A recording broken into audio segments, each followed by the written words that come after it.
Hi అండి. అందరికీ నమస్కారం. ఈరోజు మీకోసం ఒక కథ. చేతిలో 10,00,000 చెక్కు. కానీ దాన్ని అనుభవించడానికి ప్రాణంగా ప్రేమించిన మనిషి లేదు. కేవలం డబ్బు పిచ్చితో నమ్మిన ప్రేయసిని సొంత ఇంట్లోనే దొంగం చేస్తే ఏమవుతుంది? ఆ ఆడపిల్ల శవం బావిలో తేలితే ఆ ప్రేమికుడు పిచ్చివాళ్ళ ఎందుకు మారాడు? అత్యాశకు పోయి అమృతం లాంటి ప్రేమను విషం చేసుకున్న ఒక దురదృష్టవంతుడి కథ. రామాపురంలో జరిగిన ఈ విషాదం మీ కళ్ళల్లో నీళ్లు తెప్పిస్తుంది. అసలు ఏం జరిగిందంటే, కర్నూలు జిల్లా ఒక చిన్న పల్లెటూరు. సాయంత్రం సమయం. ఆ ఊరి పేరు రామాపురం. ఊరి చివరన పచ్చని పత్తి చేళ్ల మధ్యలోంచి సాగిపోయే మట్టి రోడ్డు. సాయంత్రం 6 గంటల సమయం. సూర్యుడు ఎర్రగా మారి కొండల వెనక్కి వెళ్ళిపోతున్నాడు. పక్షులన్నీ గూలకు చేరుకుంటున్నాయి. ఆ ప్రశాంతమైన వాతావరణంలో బావి దగ్గర నీళ్లు తోడుకుంటూ కూర్చున్న రవి. రవి ఆ ఊర్లో చాలా నిదానస్తుడు. వయసు 25 ఏళ్ళు ఉంటాయి. చదువుంది కానీ చేతిలో సరైన ఉద్యోగం లేదు. తండ్రి చిన్నప్పుడు చనిపోతే తల్లిని పోషించడానికి వ్యవసాయమే దిక్కైంది. ఉన్న 2 ఎకరాల పొలంలో పత్తి సాగు చేస్తూ అప్పుడప్పుడు టౌన్కి వెళ్ళి కూలి పనులు చేస్తూ బతుకుతూ ఉన్నాడు. పేదరికమే అతనికి ఆస్తి. కానీ అతని మనసు మాత్రం చాలా ధనవంతమైంది. ఆ బావికి కొద్ది దూరంలోనే ఒక పెద్ద మిద్దె ఇల్లు ఉంది. అది ఆ ఊరి మోతబారి రవికి స్వయాన మేనమామ అయిన రాఘవయ్య ఇల్లు. రాఘవయ్యకి ఆస్తి మీద ఉన్న ప్రేమ మనుషుల మీద ఉండదు. కానీ రాఘవయ్యకి ఒకే ఒక కూతురు, పేరు లక్ష్మి. లక్ష్మి అంటే ఆ ఊర్లో తెలియని వారుండరు. అంత అందం, అంతకంటే గొప్ప గుణం. చిన్నప్పటి నుంచి రవి అంటే లక్ష్మికి ప్రాణం. మేనరికం కాబట్టి ఎప్పటికైనా రవి తన భర్త అవుతాడని, తన తాళి రవి చేతుల మీదుగా కట్టించుకోవాలని ఆమె కళ్ళు కంటూ పెరిగింది. రవికి కూడా లక్ష్మి అంటే ఇష్టం. కానీ తన పేదరికం, మేనమామ గర్వం గుర్తొచ్చి ఆ ప్రేమని గుండె లోతుల్లోని దాచిపెట్టుకునేవాడు. ఆ రోజు సాయంత్రం రవి బావిగట్టు మీద కూర్చుని ఏదో దీర్ఘ ఆలోచనలో ఉండగా వెనక నుంచి గజ్జెల చప్పుడు వినిపించింది. ఆ చెప్పుడు వినగానే రవి గుండె వేగం పెరిగింది. వెనక్కి తిరిగి చూడకుండానే అన్నాడు, ఏమే లక్ష్మి, ఈ టైంలో ఇక్కడికి ఎందుకు వచ్చావు? మామయ్య చూస్తే ఊరుకోడు కదా. లక్ష్మి నవ్వుతూ చేతిలో ఉన్న టిఫిన్ బాక్స్ని రవి పక్కన పెట్టి అతని పక్కనే కూర్చుంది. మామయ్య చూస్తే ఏమవుతుంది బావా? నేను పరాయి వాడితో మాట్లాడడం లేదు కదా. నా బావతోనే కదా మాట్లాడుతున్నాను అంది లక్ష్మి కొంటెగా. రవి నిట్టూర్చాడు. నువ్వింకా చిన్నపిల్లవు అనుకున్నావా లక్ష్మి? మన మధ్య మేనరికమున్న ఆస్తి అంతస్తుల గోడ ఉంది. మీ నాన్న ఈ ఊరి పెద్ద రైతు, నేను 2 ఎకరాల రైతుని. ఎప్పటికైనా నీ పెళ్ళి ఒక గవర్నమెంట్ ఉద్యోగస్తుతోనో పట్నంలో ఉన్న కోటీశ్వరుతోనో జరుగుతుంది, నాతో కాదు. లక్ష్మి ముఖంలో నవ్వు మాయమైంది. కళ్ళల్లో నీళ్లు తిరిగాయి. డబ్బు ఉంటేనే ప్రేమిస్తారా బావా? చిన్నప్పుడు మనం ఆడుకున్నప్పుడు నువ్వే నా పెళ్ళామని నువ్వన్న మాటలు అబద్ధమా? నా కోసం ఆ చెరువులో తామర పువ్వు కోసుకుని వచ్చి ఇచ్చినప్పుడు చూపించిన ప్రేమ అబద్ధమా? ఇప్పుడు డబ్బు లేదని నన్ను దూరం పెడతావా అని నిలదీసింది. రవికి ఏం చెప్పాలో తెలియలేదు. లక్ష్మి కన్నీళ్లు చూస్తే అతని గుండె తరుక్కుపోయింది. అది కాదు లక్ష్మి, నీ కష్టం రాకూడదని నా తపన. నాలాంటి వాడిని చేసుకుంటే జీవితాంతం మట్టి పిసుకుతూ బతకాలి. నీకు ఆ కష్టం వద్దు. నువ్వున్న చోట నా కష్టం ఉండదు బావా. గంజినీళ్లు తాగినా సరే నీ పక్కన ఉంటే నాకు అమృతంతో సమానం. నాన్నకు నేను నచ్చెత్తాను. ఒకవేళ ఒప్పుకోకపోతే నీ చెయ్యి పట్టుకుని వచ్చేస్తాను. అంతేగాని నన్ను వేరే వాడికి కట్టబెడతాను అంటే మాత్రం ఈ బావిలో దూకి ప్రాణం తీసుకుంటాను అని లక్ష్మి గట్టిగా చెప్పి అక్కడి నుంచి వెళ్ళిపోయింది. రవి అక్కడే శిలలా ఉండిపోయాడు. లక్ష్మికి తనపై ఉన్న ప్రేమ ఎంత బలమైందో అతనికి అర్థమైంది. కానీ వాస్తవం వేరు. రాఘవయ్యకి రవి అంటే చులకన.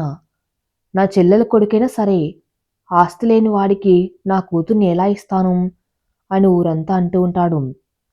మరుసటి రోజు ఉదయం రవి తన పొలంలో పత్తి మందు కొడుతూ ఉండగా ఊరి నుంచి ఒక వార్త వచ్చింది.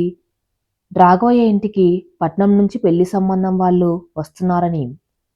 ఆ మాట వినగానే రవి చేతిలో ఉన్న మందు డబ్బా జారిపడింది. గుండెల్లో ఏదో రాయపడ్డట్టు అనిపించింది. పరిగెత్తుకుంటూ ఇంటికి వెళ్ళాడు. తన తల్లి పార్వతమ్మ వాకిట్లో బియ్యం బాగు చేసుకుంటుంది. అమ్మ, మామయ్య ఇంటికి పెళ్లివారు వస్తున్నారట, నిజమేనా అని అడిగాడు ఆయాసంగా. పార్వతమ్మ కొడుకు వంక జాలిగా చూసింది. అవునరా రవి, కర్నూలు నుంచి ఎవరో సాఫ్ట్వేర్ ఉద్యోగం చేసే కుర్రవాడట, బాగా ఆస్తిపరులు. నీ మేనమామకి అదే కదా కావాలి. మనలాంటి పేదవాళ్ళకి పిల్లను ఎందుకిస్తాడు? రవి కోపం బాధ రెండు కలిసి వచ్చాయి. అమ్మ, లక్ష్మికి పెళ్లి ఇష్టం లేదు. తనన్నే ప్రేమిస్తుంది. నేను వెళ్ళి మామయ్యతో మాట్లాడతాను. వద్దురా రవి, అనుమానపడతావు. వాళ్ళు మనల్ని మనుషులుగా కూడా చూడరు అని తల్లి బతిమలాడుతున్న వినకుండా రవి వేగంగా రాఘవయ్య ఇంటి వైపు నడిచాడు. రాఘవయ్య ఇంటి ముందు 2 కార్లు నిలబడి ఉన్నాయి. లోపల నవ్వులు మాటలు వినిపిస్తున్నాయి. రవి నేరుగా లోపలికి వెళ్ళాడు. హాల్లో అందరూ కూర్చుని ఉన్నారు.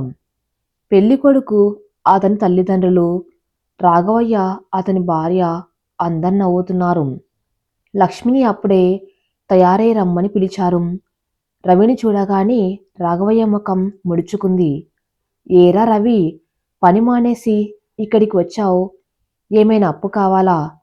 తర్వాతరా, ఇప్పుడు మేము ముఖ్యమైన పనిలో ఉన్నాం అన్నాడు రాఘవయ్య అందరి ముందు అవమానకరంగా. రవి తల దించుకోలేదు. ధైర్యంగా ముందుకెళ్ళాడు. ఒక నిజం చెప్పడానికి వచ్చాను. లక్ష్మికి పెళ్లి ఇష్టం ఉండదు. చిన్నప్పటి నుంచి మేము ఒకరినొకరు ఇష్టపడ్డాం. మీ ఆస్తిపాస్తులు నాకు లేకపోవచ్చు, కానీ మీ కూతుర్ని కన్నీళ్ళు లేకుండా చూసుకునే సత్తా నాకుంది. లక్ష్మిని నాకిచ్చి పెళ్లి చేయండి అని అందరి ముందు గట్టిగా అడిగాడు. హాలు మొత్తం నిశ్శబ్దంగా మారిపోయింది. పెళ్లికొడుకు తరపు వాళ్ళు ఆశ్చర్యంగా చూస్తున్నారు. రాఘవయ్యకి కోపం నశాలానికి ఎక్కింది. లేచి వచ్చి రవి చెంప మీద గట్టిగా కొట్టాడు. చీ, ఎంత ధైర్యం రా నీకు! గాడిదకి గడ్డి వేసేవాడివి రాజభవనంలోకి వచ్చి రాజకుమార్తెను అడుగుతావా? నీకేముందనరా, నా కూతుర్నిస్తాను. తినడానికి తిండి లేదు, ఉండటానికి సరిగ్గా ఇల్లు లేదు. నా కూతుర్ని తీసుకెళ్ళి ఏం పెడతావు? మట్టి పెడతావా? రాఘవయ్య మాటలు రవి గుండెల్లో బాకుల్లా దిగాయి. అందరు రవిని హేళనగా చూస్తున్నారు. అంతలోనే లక్ష్మి గదిలోంచి పరిగెత్తుకుంటూ వచ్చింది. రవి పక్కన నిలబడి తండ్రిని చూసి ఏడుస్తోంది. నాన్న, ఏమిటిది? బావను కొడతారా? నాకు ఆస్తి అక్కర్లేదు నాన్న, నేను బావనే చేసుకుంటాను. రాఘవయ్యకి మరింత కోపం వచ్చింది. నోర్ముయ్, ఈ దరిద్రుడి మోజులో పడి నువ్వు నా పరువు తీస్తున్నావా? వీడికిప్పుడే చెప్తున్నా విను. ఇంకోసారి నా ఇంటి గడప తొక్కితే కాళ్ళు విరగొడతాను. వీడికి పిల్లనివ్వటం కన్నా ఈ బావిలో తోసేయటం మంచిది. పెళ్లికొడుకు తరపు వాళ్ళు లేచి, ఏమండి రాఘవయ్య గారు, ముందే ప్రేమ వ్యవహారం ఉన్న అమ్మాయి మాకు వద్దు, మాకు పరువు ముఖ్యం అని చెప్పి విసుగ్గా వెళ్ళిపోయారు. సంబంధం చెడిపోవటంతో రాఘవయ్య రౌద్రకారంలోకి వచ్చాడు. రవి కాలర్ పట్టుకుని ఇంటి బయటకి ఈడ్చుకొచ్చాడు. చూసావరా, నీ వల్ల మంచి సంబంధం పోయింది. నువ్వు ఈ ఊర్లో ఉంటే నా కూతుని బ్రతకనివ్వవు. మర్యాదగా చెప్తున్నా, నా కళ్ళ ముందు ఉండకు. రవి కింద పడ్డాడు. కళ్ళ నిండా నీళ్లు. దెబ్బ తగిలిన చోట నొప్పి కన్నా అవమాన భారం ఎక్కువగా ఉంది. లక్ష్మిని తండ్రి గదిలోకి లాక్కెళ్ళి తలుపులు వేశారు. లోపల నుంచి లక్ష్మి ఏడుపు వినిపిస్తూ ఉంది. రవి మెల్లగా లేచాడు. బట్టలకి అంటిన మట్టిని దులుపుకోలేదు. ఆ మట్టి సాక్షిగా, ఆ పల్లెటూరి గాలి సాక్షిగా ఒక నిర్ణయం తీసుకున్నాడు. డబ్బు లేదని కదా నన్ను ఈరోజు కుక్కని కొట్టినట్టు కొట్టారు. ఆ డబ్బేదో సంపాదించి తిరిగి వస్తాను. అప్పుడే లక్ష్మిని దర్జాగా అడుగుతాను. అలా అనుకొని రవి ఇంటికి వెళ్ళాడు. తల్లిని చూసి కన్నీళ్లు పెట్టుకున్నాడు. అమ్మా, నేను ఈ ఊరు విడిచి వెళ్తున్నాను.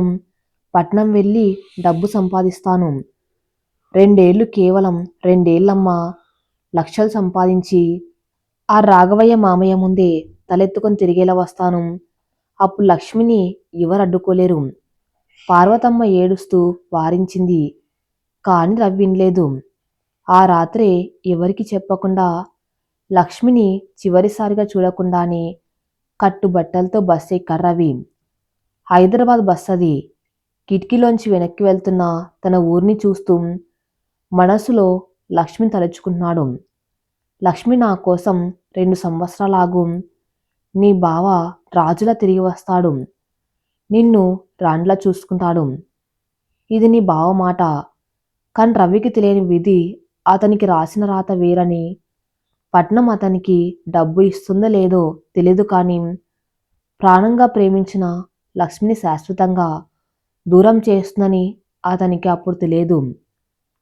పల్లెటూరులో ప్రశాంతమైన గాలి పీల్చిన రవి ఇప్పుడు హైదరాబాద్ నగరంలో కలుషితమైన గాలిని, రణగొణ ధ్వనులను భరిస్తున్నాడు. ఊరి నుంచి వచ్చి అప్పుడే 3 నెలలు గడిచాయి. 2 ఏళ్లలో లక్షలు సంపాదిస్తా అని శపథం చేసి వచ్చాడు. కానీ వాస్తవం అతనికి ఇప్పుడిప్పుడే అర్థమవుతుంది. పగలంతా సిమెంట్ బస్తాలు మోసి రాత్రికి ఒక చిన్న రేకుల గదిలో 4 రూమ్మేట్స్తో కలిసి పడుకుంటున్నాడు. ఒళ్ళు అలసిపోయి ముక్కలవుతున్నా నిద్ర రావటం లేదు. కళ్ళు మూసుకుంటే చాలు రాఘవయ్య అవమానించిన మాటలు, లక్ష్మి ఏడుపు వినిపిస్తున్నాయి. ఇలా రోజుకి 500 కూలి పని చేస్తే తినడానికే సరిపోదు. ఇక లక్షలు ఎప్పుడు వెనకేయాలి, లక్ష్మిని ఎప్పుడు తీసుకెళ్ళాలి అని రవి మదన పడిపోతున్నాడు. ఆ ఆతృత, ఆ తొందరపాటే అతన్ని తప్పుదారి పట్టించడానికి సిద్ధంగా ఉంది. రవి పనిచేసే కన్స్ట్రక్షన్ సైట్ దగ్గరికి శేఖర్ అనే వ్యక్తి వచ్చాడు. శేఖర్ చూడ్డానికి చాలా స్టైల్గా, చేతిలో ఖరీదైన వాచ్, మెడలో బంగారు గొలుసుతో దర్జాగా ఉంటాడు. అతను రవి కష్టపడ్డం చూసి పలకరించాడు. ఏంట్రా తమ్ముడు, అంత అందగాడివి ఇలా మట్టి పని చేస్తున్నావు? ఈ సిమెంట్ బస్తాలు మోస్తే నడుం విరగడం తప్ప తలరాత మారదు అన్నాడు శేఖర్ సిగరెట్ తాగుతూ. రవి దీనంగా నవ్వాడు. తప్పదు కదన్నా, డబ్బు కావాలి. ఊర్లో మాట పడ్డాను, 2 ఏళ్లలో సెటిల్ అవ్వాలి. శేఖర్ నవ్వాడు. 2 ఏళ్ళ ఈ పని చేస్తే 20 ఏళ్ళైనా సెటిల్ అవ్వలేవు. తెలివి ఉండాలి తమ్ముడు. ఇప్పుడు జమానా మారింది. సాఫ్ట్వేర్ వర్క్ చేయాలి. నేను చూడు, పొద్దున్న లేస్తే ఏసీ రూమ్లో కూర్చుని ట్రేడింగ్ చేస్తాం. నెలకు 2 లక్షలు ఈజీగా వస్తాయి. 2 లక్షల? రవి కళ్ళు ఆశ్చర్యంతో విప్పారాయి. అతని ఊహకు కూడా అందనంత మొత్తం అది. శేఖర్ రవి భుజం మీద చెయ్యి వేసి, నీకు కసి ఉంది, అది నాకు నచ్చింది. ఈ ఆదివారం నా ఆఫీస్కి రా, నీ లైఫ్ మార్చేస్తా అని చెప్పి వెళ్ళిపోయాడు. రవికి ఆ రాత్రి నిద్ర పట్టలేదు. శేఖర్ చెప్పిన మాటలే చెవిలో మారుమోగుతూ ఉన్నాయి. 2 లక్షలంటే లక్ష్మిని మహారాణిలా చూసుకోవచ్చు. మామయ్య కాళ్ళ దగ్గర డబ్బు కట్లన్నీ పడేయొచ్చు. అమాయకత్వం అతన్ని గుడ్డివాణ్ణి చేసింది. శేఖర్ రవిని ఒక పెద్ద హోటల్కి తీసుకెళ్లాడు. అక్కడ కొంతమంది కోటు వేసుకొని మీటింగ్ పెడుతున్నారు. వాళ్ళు రవికి ఆన్లైన్ క్రిప్టో మైనింగ్ గురించి చెప్పారు. అదొక పెద్ద స్కామ్ అని రవికి తెలియదు. రవి, నువ్వు 5 లక్షలు పెట్టుబడి పెడితే చాలు, 6 నెలల్లో అది 15 లక్షలు అవుతుంది. సంవత్సరం తిరిగేసరికి ₹1,00,00,000 నీ చేతిలో ఉంటాయి. ఆ తర్వాత నువ్వు పనిచేయనక్కర్లేదు, డబ్బే నీ కోసం పనిచేస్తుంది అని నమ్మబలికారు. వాళ్ళు చూపించిన గ్రాఫ్లు, ఫోటోలు చూసి రవి నిజమే అనుకున్నాడు. కానీ అన్నయ్య, నా దగ్గర 5,000 కూడా లేవు. 5 లక్షలు ఎక్కడి నుంచి తేవాలి అని అడిగారు రవి నిరాశగా. శేఖర్ అతని వైపు సీరియస్గా చూసి, అవకాశం ఒకసారి తలుపు తడుతుంది రవి. రిస్క్ చేయకపోతే లైఫ్లో ఎదగలేవు. ఊర్లో పొలం ఉంటే అమ్మేయి, లేదా ఎవరి దగ్గరైనా చేయి బదులు తీసుకోం. ఒకసారి డబ్బు వచ్చాక దానికి పదింతలు తిరిగి వచ్చేయచ్చు అని రెచ్చగొట్టాడు. రవికి పొలం అమ్మే హక్కు లేదు. ఆ తల్లి పేరు మీద ఉంది. అప్పు పుట్టే దారి లేదు. అప్పుడు అతనికి గుర్తొచ్చిన ఒకే ఒక పేరు లక్ష్మి. రవికి తెలుసు లక్ష్మి దగ్గర డబ్బు ఉండదని, కాని వాళ్ళ ఇంట్లో బంగారం ఉంటుందని తెలుసు. మనసులో చిన్న భయం వేసింది. లక్ష్మిని అడగటం న్యాయమేనా అని అనిపించింది. కానీ ఇదంతా మన కోసమే కదా. రేపు కోటీశ్వరునయ్యాక ఆమెకు వజ్రాల హారం చేయిస్తా కదా అని తన్ని తాను సమర్థించుకున్నాడు. ఆ రోజు రాత్రి ఊర్లో తన స్నేహితుడికి ఫోన్ ద్వారా రహస్యంగా లక్ష్మికి ఫోన్ చేయించాడు. లక్ష్మి ఫోన్ తీసుకోగానే ఆమె గొంతు వణికిపోవటం వినిపించింది. హలో బావా, నువ్వేనా? లక్ష్మి గొంతులో ఆవేదన. లక్ష్మి, నేనే. ఎలా ఉన్నావు? నేను ఎలా ఉంటాను బావా? రోజు నరకం చూస్తున్నాం. నాన్న మళ్ళీ పెళ్లి సంబంధాలు చూస్తున్నాడు. నువ్వెప్పుడు వస్తావు? 2 ఏళ్ళు ఆగలేను బావా, భయమేస్తుంది అని ఏడ్చింది లక్ష్మి. రవి గొంతు సవరించుకున్నాడు. ఏడవకు లక్ష్మి, మన కష్టాలు తీరబోతున్నాయి. నాకిక్కడ ఒక పెద్ద బిజినెస్ దొరికింది. కోట్లు సంపాదించే అవకాశం. కాని దానికి కొంచెం పెట్టుబడి కావాలి. నా దగ్గర చిల్లి గవ్వలేదు. ఇప్పుడు నువ్వే నాకు సహాయం చేయాలి. డబ్బులా బావా? నా దగ్గర ఏముంటాయి? నాన్న ఒక్క రూపాయి కూడా నా చేతికివ్వడు అంది లక్ష్మి అమాయకంగా. డబ్బు కాదు లక్ష్మి, మీ అమ్మ నగలుంటాయి కదా, లేదా నీ పెళ్లి కోసం దాచిన నగలు కానీ, అవి నాకు పంపించు. కేవలం 6 నెలలు లక్ష్మి. ఆ తర్వాత నీ బంగారానికి రెట్టింపు బంగారం చేయించి తెస్తాను. లక్ష్మి ప్లీజ్, ఇది మన భవిష్యత్తు కోసం. నువ్వు ఆ పని చేయకపోతే నేనిక్కడ బతకలేను, చచ్చిపోతాను. రవి నోటి నుంచి చచ్చిపోతాను అని మాట రాగానే లక్ష్మి గుండె ఆగిపోయినంత పనైంది. వద్దు బావా, అలా అనకు. నువ్వేది చెప్తే అది చేస్తాను. ప్రాణం అడిగినా ఇస్తాను. నగలే కదా, ఎలాగోలా తెస్తాను అని మాటిచ్చింది. ఆడపిల్ల ప్రేమ ఎంత గుడ్డిదంటే తను ఏం చేస్తుందో దానివల్ల వచ్చే పరిణామాలు ఏంటో కూడా ఆలోచించలేదు. బావ అడిగాడు అంతే. 2 రోజుల తర్వాత అమావాస్య రాత్రి రాఘవయ్య ఇంట్లో అందరు నిద్రపోతున్నారు. లక్ష్మి వంటింట్లో ఉన్న అటక మీద దాచిన ట్రంక్ పెట్టెను నెమ్మదిగా కిందకు దించింది. చేతులు వణుకుతున్నాయి, చెమటలు పడుతున్నాయి. పెట్టె తెరిచింది. అందులో పట్టు చీరల మధ్యలో ఒక చిన్న సంచి ఉంది. అది ఆమె తల్లి చనిపోయేటప్పుడు ఇచ్చిన నగలు, మరియు రాఘవయ్య ఆమె పెళ్లి కోసం చేయించిన వడ్డానం, గొలుసు. మొత్తం సుమారు 40 తులాల బంగారం ఉంటుంది. లక్ష్మి కళ్ళల్లో నీళ్లు తిరిగాయి. నాన్న క్షమించు. ఇది నా స్వార్థం కోసం కాదు, బావ కోసం. బావ గెలిస్తే నేను గెలిచినట్టే అని మనసులో అనుకుని ఆ బంగారాన్ని తన చున్నీలో దాచుకుంది. మరుసటి రోజు తెల్లవారుజామున పాలు పోసేవాడి సాయంతో ఆ మూటని రవి పంపిన మనిషికి రహస్యంగా అందించింది. ఆ మూట వెళ్తుంటే తన ప్రాణం వెళ్తున్నట్టు అనిపించింది లక్ష్మికి. ఆ బంగారం హైదరాబాద్ చేరింది. రవి దాన్ని అమ్మి వచ్చిన 5 లక్షల రూపాయల్ని శేఖర్ చేతిలో పెట్టాడు. శేఖర్ ఆ డబ్బును తీసుకుని రవిని కౌగిలించుకుని, సూపర్ రవి, నీకు నీ మరదలి మీద ఉన్న నమ్మకం, ఆమెకు నీ మీద ఉన్న ప్రేమ గ్రేట్. ఇక చూసుకో, వచ్చే నెల నుంచి నీ అకౌంట్లో డబ్బుల వరద పారుతుంది. వెళ్ళి రెస్ట్ తీసుకో. రవి గాల్లో తెలిపాడు. రూమ్కి వెళ్ళి లక్ష్మి ఫోటో చూస్తూ మురిసిపోయాడు. థ్యాంక్ యూ లక్ష్మి, నువ్వు నా దేవతవి. త్వరలోనే నేను రాణిలా చూసుకుంటా అని కళ్ళు కన్నాడు. కానీ 1 వారం గడిచింది. శేఖర్ ఫోన్ లిఫ్ట్ చేయటం లేదు. 2 వారాలు గడిచాయి. Shekhar phone switch off. ఆఫీస్కి వెళ్తే అక్కడ తాళం వేసి ఉంది. రవికి అనుమానం వచ్చింది. పక్క షాప్ వాళ్ళని అడిగాడు. ఆఫీసా? వాళ్ళు బోర్డు తిప్పేసి 3 రోజులైంది బాబు. చాలా మందిని మోసం చేసి పారిపోయారు. పోలీసులు వెతుకుతూ ఉన్నారు అని చెప్పారు. రవి కాళ్ళ కింద భూమి కంపించినట్టు అయింది. కళ్ళు బేర్లు కమ్మాయి. గుండె ఆగిపోయినంత పనైంది. 5 లక్షలు, లక్ష్మి బంగారం, మామయ్య పరువు, నా జీవితం అన్ని ఆ క్షణంలో బూడిదైపోయాయి. రోడ్డు మీద పిచ్చోళ్ళ అరుస్తూ ఏడ్చాడు రవి. శేఖర్ నన్ను చంపేసి వెళ్ళిరా, నా లక్ష్మికి ఏం సమాధానం చెప్పాలిరా? దేవుడా, ఎందుకింత శిక్ష? అక్కడ హైదరాబాదులో రవి పరిస్థితి అలా ఉంటే, ఇక రామాపురంలో రాఘవయ్యకి ఒక విషయం తెలిసింది. బీర్వాలో నగల్లేవు. ఇల్లంతా వెతికారు. చివరికి లక్ష్మి గదిలో రవి పాత ఫోటో దొరికింది. రాఘవయ్యకి విషయం అర్థమైంది. లక్ష్మిని జుట్టు పట్టుకుని హాల్లోకి ఈడ్చుకొచ్చాడు. నిజం చెప్పు, ఆ దరిద్రుడికిచ్చావా? చెప్పు అని బెల్టుతో కొట్టడం మొదలుపెట్టాడు. లక్ష్మి మౌనంగా ఏడుస్తుంది తప్ప ఒక్క మాట మాట్లాడడం లేదు. చీ, నువ్వు నా కూతురివి కాదు, శత్రువ్వి. వాడు కోసం సొంత ఇంటికి కన్నం వేస్తావా? నిన్ను ఈ ఇంట్లో ఉంచను అని రాఘవయ్య కసితో ఊగిపోయాడు.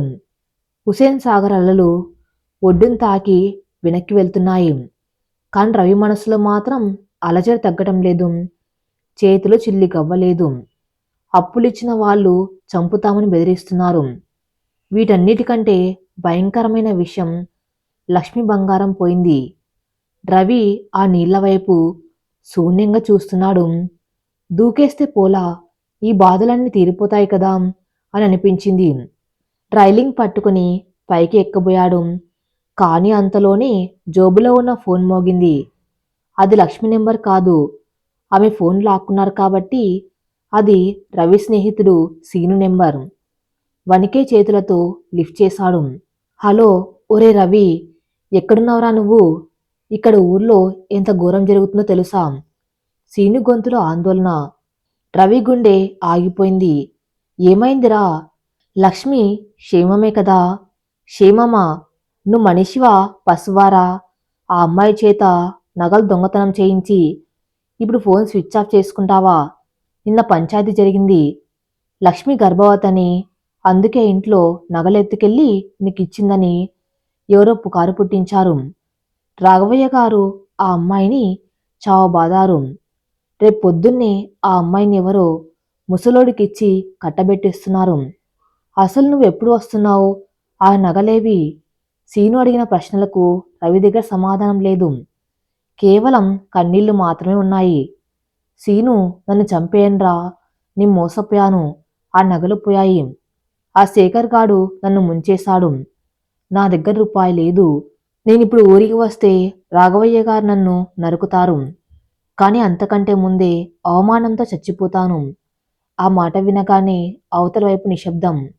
ఒరేయ్, నువ్వు మోసపోతే పోయావు, కానీ ఆ ఆడపిల్ల బతుకు ఆగం చేశావు కదరా. రేపు ఉదయం 9 గంటలకు లక్ష్మి పెళ్ళి. పెళ్లి కొడుకు ఎవరో తెలుసా? పక్క ఊరి తాగుబోతు వీరప్ప. వాడికి ఇదివరకే పెళ్ళై పెళ్ళాం చచ్చిపోయింది. రాఘవయ్య గారు పరువు కోసం ఆ అమ్మాయిని బలిస్తున్నారు. నీకు దమ్ముంటే వచ్చి ఆపు, లేదంటే ఆ అమ్మాయి శవం మీద పూలు చల్లు. ఫోన్ కట్ అయింది. రవి అక్కడే కుప్పగూలిపోయాడు. తాగుబోతు వీరప్పతో లక్ష్మి పెళ్ళా? లక్ష్మిని రాణిలా చూసుకుంటానని మాటిచ్చి ఇప్పుడు నరకంలోకి తోసేశానా? చేతిలో చిల్లి గవ్వలేదు. ఊరికి వెళ్ళాలంటే బస్ ఛార్జీకి కూడా డబ్బులు లేవు. పరిగెత్తుకుంటూ బస్టాండ్కి వెళ్ళాడు. అక్కడ తెలిసిన లారీ డ్రైవర్ కాళ్ళు పట్టుకుని బతిమలాడి లారీ వెనకాలే ఎక్కాడు. లారీ కర్నూలు వైపు బయలుదేరింది. తెల్లవారుజామున 5 గంటలు. రాఘవయ్య ఇంటి ముందు మామిడి తోరణాలు కడుతూ ఉన్నారు. కానీ ఎవరి ముఖంలోనూ సంతోషం లేదు. అది పెళ్లి ఇల్లులా లేదు, చావు ఇల్లా ఉంది. లక్ష్మిని పెళ్లి కూతుర్ని చేస్తున్నారు. ఆమె ఏడ్చి ఏడ్చి కళ్ళు వాచిపోయాయి. ఒంటి మీద దెబ్బలు మేకప్ కింద దాచారు. పార్వతమ్మ రవి తల్లి గుమ్మం దగ్గర నిలబడి ఏడుస్తుంది. ఆమెను లోపలికి రానివ్వలేదు. అయ్యో, రాఘవయ్య అన్నయ్య, నా కొడుకు తప్పు చేశాడు. వాణ్ణి కావాలంటే చంపేయండి, కాని లక్ష్మిని ఆ తాగుబోతుకి ఇచ్చి చేయకండి అని పార్వతమ్మ బతిమలాడుతుంది. రాఘవయ్య బయటకొచ్చాడు. అతని కళ్ళు నిప్పు కణాల్లా ఉన్నాయి. నోర్మి పార్వతి, నీ కొడుకు చేసిన పనికి ఈరోజు నేను తలెత్తుకోలేకపోతున్నాం. నా కూతురు నా పరువు తీసింది. దానికిదే శాస్తి. ఈ పెళ్లి జరగకపోతే నా కూతుర్ని నేనే చంపి పాతి పెడతాను అని గర్జించాడు. లక్ష్మి గదిలో బొమ్మలా కూర్చుంది. ఆ మనసులో ఇంకా చిన్న ఆశ. బావు వస్తాడు, డబ్బు లేకపోయినా పర్లేదు, వచ్చి నేనున్నాను అని ఒక్క మాట చెప్తే చాలు, ఈ తాళిని ఎదిరిస్తాను. కాని సమయం గడిచిపోతుంది. బావజాడ లేదు. పెళ్లిపీటల మీద వీరప్ప కూర్చున్నాడు. వయసు 45 ఉంటాయి. కళ్ళెర్రగా ఉన్నాయి. అప్పటికే తాగి ఉన్నాడు. పక్కన లక్ష్మిని కూర్చోబెట్టారు. ఆమె తల వంచుకుని ఉంది. పూజారి మంత్రాలు చదువుతున్నాడు. మాంగళ్యం తంతునానేనా. లక్ష్మి కళ్ళు గుమ్మం వైపు చూస్తున్నాయి. బావా, ఎక్కడున్నావు? అదే సమయానికి ఊరి పెలమరలో లారీ దిగారు రవి. కాళ్లకు చెప్పులు లేవు. బట్టలు నలిగిపోయి ఉన్నాయి. పిచ్చోళ్ళ ఊరివైపు పరిగెడుతున్నాడు. ఊపిరి అందడం లేదు. గుండె పగిలిపోయేలా కొట్టుకుంటుంది. లక్ష్మి, ఒక్క నిమిషమాగు, నేను వస్తున్నా. కానీ విధి చాలా వేగంగా ఉంటుంది. రవి పందిరి దగ్గరికి వచ్చేసరికి గట్టిమేళం గట్టిమేళం అని పూజారరిచాడు. వీరప్ప లక్ష్మి మెల్లో తాళి కట్టాడు. మూడుముళ్ళు పడ్డాయి. లక్ష్మి కళ్ళ నుంచి 2 చుక్కల కన్నీళ్ళు రాలాయి. ఆమె జీవితం అక్కడితో సమాధయింది. రవి జనం మధ్యలోంచి ముందుకొచ్చాడు. లక్ష్మి అని గట్టిగా అరిచాడు. అందరూ ఆగిపోయారు. లక్ష్మి తల ఎత్తి చూసింది. ఎదురుగా రవి. చింపిరి జుట్టు, దుమ్ము కొట్టుకుపోయిన బట్టలు, కళ్ళల్లో దీనత్వం. రాజాలా వస్తానన్న బావ బిచ్చగాళ్ళ వచ్చాడు. లక్ష్మి మెల్లో తాళిని చూశారు రవి. ప్రపంచం గిర్రున తిరిగినట్టు అయింది. రాఘవయ్య రవిని చూడగానే మండిపోయాడు. పక్కన ఉన్న కర్ర తీసుకుని రవి మీదకు దూకాడు. వచ్చావారా దొంగ సచ్చినోడా, నా కూతురి బతుకు నాశనం చేసి ఇప్పుడు పెళ్లి చూడ్డానికి వచ్చావా? రాఘవయ్య, వీరప్ప మనుషులు కలిసి రవిని చితకబాడ్డం మొదలుపెట్టారు. రవి అడ్డు చెప్పలేదు. కొడుతూ ఉంటే దెబ్బలు తగులుతున్నాయి కానీ అతనికి నొప్పి తెలియటం లేదు. అతని కళ్ళు లక్ష్మి వైపు చూస్తున్నాయి. లక్ష్మి లేచి నిలబడింది. ఆపండి అని గట్టిగా అరిచింది. ఆ అరుపుకి అందరూ ఆగిపోయారు. లక్ష్మి పీటల మీద నుంచి దిగి రక్తం కక్కుతున్న రవి దగ్గరికి వచ్చింది. అందరూ ఆమె ఏం చేస్తుందో అని ఆత్రంగా చూస్తున్నారు. లక్ష్మి రవి కళ్ళల్లోకి సూటిగా చూసింది. ఆమె కళ్ళల్లో ప్రేమ లేదు, ద్వేషం లేదు, కేవలం శూన్యం ఉంది. ఎందుకు వచ్చావు బావా అని అడిగింది ప్రశాంతంగా. రవి ఏడుస్తూ కాళ్ళు పట్టుకుపోయాడు. క్షమించు లక్ష్మి, మోసపోయాను. నీ బంగారం బంగారం పోతే సంపాదించుకోవచ్చు బావా అంది లక్ష్మి అతని మాటను ఆపేస్తూ. కానీ నమ్మకం పోతే రాదు. నువ్వు ఆశపడింది డబ్బుకు తాకట్టు పెట్టింది నా ప్రేమని. ఆ రోజు నువ్వు వెళ్తూ ఏమన్నావు? రాన్లా చూసుకుంటా అన్నావు. చూడు తాళిని చూపిస్తూ ఈ తాగుబోతికి భార్యం చేసి దాసించేశావు. సంతోషమేనా? రవి గుండె పగిలిపోయింది. ఆ మాటలు కత్తిలా దిగాయి. లక్ష్మి, ఒక్క అవకాశం. అవకాశాలు లేవు బావా, అంత అయిపోయింది. ఇక మీదట నువ్వు నాకు బావ కాదు, ఒక పరాయివాడివి. ఈ ఊర్లో నీకు స్థానం లేదు. నా కళ్ళ ముందు నువ్వు కనిపిస్తే నా భర్త వీరప్ప నిన్ను చంపేస్తాడు, లేదా నేనే చచ్చిపోతాను. దయచేసి వెళ్ళిపో. నా శవం మీదికి వచ్చినట్టు మళ్ళీ నా ఇంటివైపు రాకు. ఆ మాటని లక్ష్మి వెనక్కి తిరిగి వీరప్ప పక్కన వెళ్ళి నిలబడింది. వీరప్ప ఆమె చెయ్యి పట్టుకుని రవ్వైపు చూసి నవ్వాడు. చూసావరా, ఇది నా పిల్లం. ఇక నుంచి దీని మీద హక్కు నాది. పారిపో అన్నాడు. రవి మెల్లగా లేచాడు. ఒళ్ళంతా రక్తం, కాని మనసు పూర్తిగా చచ్చిపోయింది. తల్లి పార్వతమ్మ వచ్చి కొడుకు భుజం పట్టుకుని ఏడ్చింది. పదరా వెళ్దాం, ఇక మనకిక్కడ ఎవరు లేరు. రవి ఆఖరిసారిగా లక్ష్మి వైపు చూశాడు. ఆమె తలదించుకుని ఉంది. ఆ దృశ్యం రవి గుండెల్లో ముద్రించకపోయింది. రవి తల్లితో కలిసి ఆ ఊరిని, ఆ జ్ఞాపకాలను వదిలి నడుచుకుంటూ వెళ్ళిపోయాడు. 3 సంవత్సరాల తర్వాత రామాపురంలో ఓ కొత్త భవనం కడుతున్నారు. బస్టాండ్ దగ్గర ఒక పిచ్చోడు కూర్చొని ఉన్నాడు. జుట్టు పెరిగిపోయి చిరిగిన బట్టలతో ఉన్నాడు. అతను మరెవరో కాదు, రవి. పట్నం వెళ్ళలేదు. తల్లి చనిపోవటంతో పూర్తిగా ఒంటరయ్యాడు. మతిస్థిమితం తప్పి అదే ఊరు బస్టాండ్లో బిచ్చగాళ్ళ మారాడు. ఊరి జనాలకి అతను ఒక పిచ్చోడు. కానీ అతనికి మాత్రం ఒకే ఒక ధ్యాస. రోజుకోసారి వీరప్ప ఇంటి వైపు వెళ్తాడు. దూరం నుంచి చూస్తాడు. అక్కడ లక్ష్మి వీరప్ప చేతిలో దెబ్బలు తింటూ ఇల్లంతా శుభ్రం చేస్తూ ఒక అస్థిపంజరంలా మారిపోయి కనిపిస్తుంది. ఆమె కళ్ళల్లో జీవం లేదు. రవి అది చూసి ఏడుస్తాడు. కాని దగ్గరికి వెళ్ళలేడు. లక్ష్మిని చూసినప్పుడల్లా అతనికి ఆ పాత రోజులు గుర్తొస్తాయి. బావా, నువ్వు నా పక్కన ఉంటే గంజినీళ్ళు అయినా తాగుతాను అన్న మాటలు గుర్తొస్తాయి. ఇప్పుడు ఆమె గంజినీళ్ళు తాగుతుంది, కానీ పక్కన ప్రేమించిన బావలేడు. హింసించే భర్త ఉన్నాడు. ఒకరోజు లక్ష్మి బావి దగ్గర నీళ్లు తోడుతూ ఉంటే రవి దూరం నుంచి చూశాడు. లక్ష్మి కూడా రవిని చూసింది.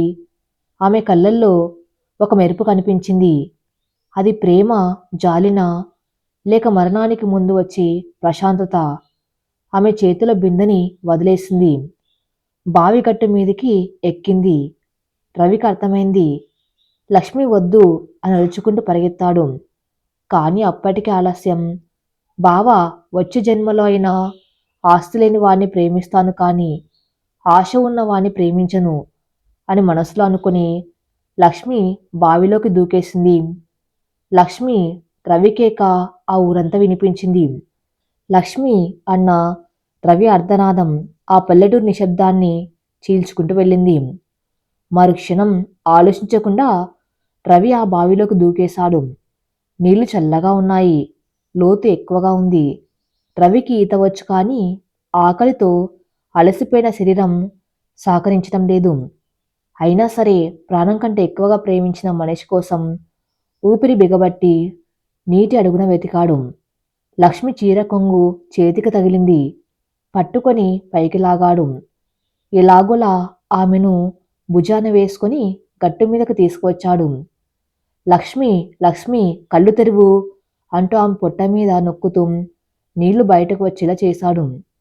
లక్ష్మి నోటి నుంచి నీళ్లు వచ్చాయి, కానీ ఊపిరి రాలేదు. ఆమె కళ్ళు సగం తెరిచే ఉన్నాయి, కానీ అందులో చూపు లేదు. రవి చేతిలో చిన్నప్పుడు ఆడుకున్న ఆ లక్ష్మి ఇప్పుడు విగతజీవిగా పడి ఉంది. రవికి పిచ్చెక్కిపోయింది. గట్టిగా నవ్వటం మొదలుపెట్టాడు. ఆ నవ్వు ఏడుపుగా మారింది. లక్ష్మి, లేవే, నువ్వు అడిగావు కదా బావ ఎప్పుడు వస్తాడని. వచ్చాడు చూడు. ఈసారి డబ్బులు అడగనులే, నీ బంగారం కూడా అడగను. లేచి ఒక్క మాట మాట్లాడ లక్ష్మి అంట ఆమె శవం మీద పడి గుండెలు బాదుకున్నాడు. ఈలోపు ఊరి జనం, పొలాల్లో ఉన్న రైతులు పరిగెత్తుకుంటూ వచ్చారు. ఆ దృశ్యం చూసి అందరూ షాక్ అయ్యారు. అదే సమయానికి వీరప్ప అక్కడికి వచ్చాడు. తాగి తూలుతున్నాడు. లక్ష్మి శవాన్ని పక్కనే ఏడుస్తున్న రవిని చూశాడు. ఒరే పిచ్చోడా, నా పెళ్ళం రాది, నువ్వు చంపేశావరా అంటూ రవి మీదకి రాయి తీసుకుని వెళ్ళాడు. అప్పటి వరకు శవంలా ఉన్న రవిలో ఒక్కసారిగా ఆవేశం కట్టలు తెంచుకుంది. లేచి నిలబడ్డాడు. కళ్ళల్లో రక్తం ఉబికి వస్తుంది. వీరప్ప చేతిలో రాయిని లాక్కుని ఒక్క దెబ్బతో అతని తల మీద కొట్టాడు. వీరప్ప కింద పడ్డాడు. రవి అతని గుండె మీద కూర్చొని గొంతు నులిమేశాడు. నా లక్ష్మికి నరకం చూపించావు కదరా, రోజు కొట్టావు కదరా, ఆ పువ్వు లాంటి మనిషిని చంపేశావు కదరా మీరు అంటూ రవిని అరుస్తూ ఉంటే అతని గొంతులో నరాలు తెగిపోయేలా ఉన్నాయి. ఊరి జనం ఎవరు రవిని ఆపలేదు. వారికి కూడా తెలుసు వీరప్ప అమ్మాయిని ఎంత చిత్రహింస పెట్టాడు. కానీ పోలీసులు వచ్చేసరికి వీరప్ప స్పృహ కోల్పోయాడు, చనిపోలేదు, కానీ కోమాలోకి వెళ్ళాడు. పోలీసులు రవిని పట్టుకొని లాగారు. రవిని అరెస్ట్ చేశారు. లక్ష్మి శవాన్ని పోస్ట్ మార్టంకి పంపారు. పోస్టుమార్టం రిపోర్ట్స్ చూసి పోలీసులే కన్నీళ్లు పెట్టుకున్నారు. ఆమె శరీరం మీద వాతలు, కాలిన గాయాలున్నాయి. గత 3 సంవత్సరాలుగా ఆమె అనుభవించిన నరకమది. అంతేకాదు, ఆమె కడుపులో 2 నెలల బిడ్డ కూడా ఉంది. ఆ బిడ్డతో పాటే ఆమె ప్రాణం తీసుకుంది. జైల్లో రవి గోడకేసి తల బాదుకుంటూ ఉన్నాడు. నా వల్లే, అంతా నా వల్లే. నేను ఆ రోజు ఆశపడకపోయి ఉంటే లక్ష్మి బతికి ఉండేది. నా బంగారాన్ని మట్టిలో కలిపేశాను. 6 నెలల తర్వాత హైదరాబాద్ క్రైమ్ బ్రాంచ్ పోలీసులు ఒక భారీ ఆపరేషన్ చేసి క్రిప్టో స్కానర్ శేఖర్ ముఠాను అరెస్ట్ చేశారు. వాళ్ళ దగ్గర నుంచి కోట్ల రూపాయలు స్వాధీనం చేసుకున్నారు. మీడియాలో పెద్ద న్యూస్ వచ్చింది. బాధితులందరికీ డబ్బులు తిరిగి ఇస్తామని కోర్టు చెప్పింది. ఆ లిస్టులో రవి పేరు కూడా ఉంది. రవికి రావాల్సిన డబ్బు వడ్డీతో కలిపి సుమారు 10 లక్షలు మంజూరయ్యాయి. పోలీసులు జైలుకు వచ్చి రవికి ఆ విషయం చెప్పారు. రవి, నీ కేసు విచారణలో ఉంది, కానీ డబ్బు నీకు వచ్చింది. ఆ శేఖర్ గాడు దొరికాడు. ఈ డబ్బుతో నువ్వు మంచి లాయర్ని పట్టుకుని బయటకు రావచ్చు అని చెప్పారు. రవి ఆ చెక్ వైపు చూశాడు. 10 లక్షలు, అదే 10 లక్షల కోసం 3 సంవత్సరాల క్రితం లక్ష్మి తాలిని, ఆమె నమ్మకాన్ని తాకట్టు పెట్టాను. ఇప్పుడు ఆ డబ్బు వచ్చింది, కానీ దాన్ని అనుభవించటానికి లక్ష్మి లేదు. ఆ డబ్బు కాగితం రవికి ఒక పాములా కనిపించింది. రవి వెర్రిగా నవ్వాడు. సార్, ఈ కాగితం ముక్క కోసం నా ప్రాణాన్ని చంపేశాను సార్. ఇప్పుడు ఇది నాకెందుకు? దీన్ని తీసుకెళ్ళి ఆ బావిలో పడేయండి, లేదా నా లక్ష్మి గోరి మీద అంటించండి అని చెప్పి ఆ చెక్ని ముక్కలు ముక్కలుగా చించేశాడు. కొన్ని సంవత్సరాల తర్వాత రామాపురం ఊరి చివర ఆ పాత బావి దగ్గర ఒక చిన్న సమాధి ఉంది. దాని మీద లక్ష్మి అని రాసి ఉంది. జైలు నుంచి విడుదలైన రవి ఎక్కడికి వెళ్ళలేదు. ఆ సమాధి పక్కనే ఒక చిన్న గుడిసె వేసుకొని ఉంటున్నాడు. అతనిప్పుడు పిచ్చోడు కాదు, కానీ మౌనముని. ఎవరితోనూ మాట్లాడు. రోజు ఉదయం ఆ సమాధికి పూలు పెడతాడు. సాయంత్రం అయితే అక్కడే కూర్చుని గంటల తరబడి ఆ సమాధి వైపు చూస్తూ ఉంటాడు. ఊర్లో ఎవరైనా కుర్రాళ్ళు అత్యాశతో పట్నం వెళ్తామని కానీ, అడ్డుదారితో డబ్బు సంపాదిస్తామని కానీ అంటే పెద్దవాళ్ళు ఆ బావి దగ్గర తీసుకువెళ్ళి రవిని చూపిస్తారు. చూడండ్రా, ఒకప్పుడు రాజలా బతకవలసిన వాడు అత్యాశకి పోయి నమ్మిన దాన్ని పొట్టన పెట్టుకొని ఇప్పుడు శవంలా బతుకుతున్నాడు. డబ్బు ఎప్పుడైనా సంపాదించుకోవచ్చు, కానీ పోగొట్టుకున్న మనిషిని, నమ్మకాన్ని కోట్లు పోసినా కొనలేం అని చెప్తారు. రవి ఆ బావిలోకి చూస్తూ ఉంటాడు. నీటిలో లక్ష్మి ప్రతిబింబం కనిపిస్తుంది. బావా, వచ్చావా అని పిలిచినట్టు అనిపిస్తుంది. రవి కళ్ళల్లో నీళ్లు రాల్తాయి. ఆ నీటి చుక్క బావిలో పడి అలజడి సృష్టిస్తుంది. నిజమైన ఆస్తి డబ్బు కాదు, మనల్ని ప్రాణంగా ప్రేమించే మనుషులు. ఆన్లైన్ మోసాల వల్ల పడి మీ బంగారు భవిష్యత్తుని, కన్నవారిని రోడ్డున పడేయకండి. ఈ కథ ఇంతటితో సమాప్తం. మరిన్ని మంచి స్టోరీస్ కోసం నా ఛానల్ని ఫాలో అవుతూ ఉండండి. Thank you for listening.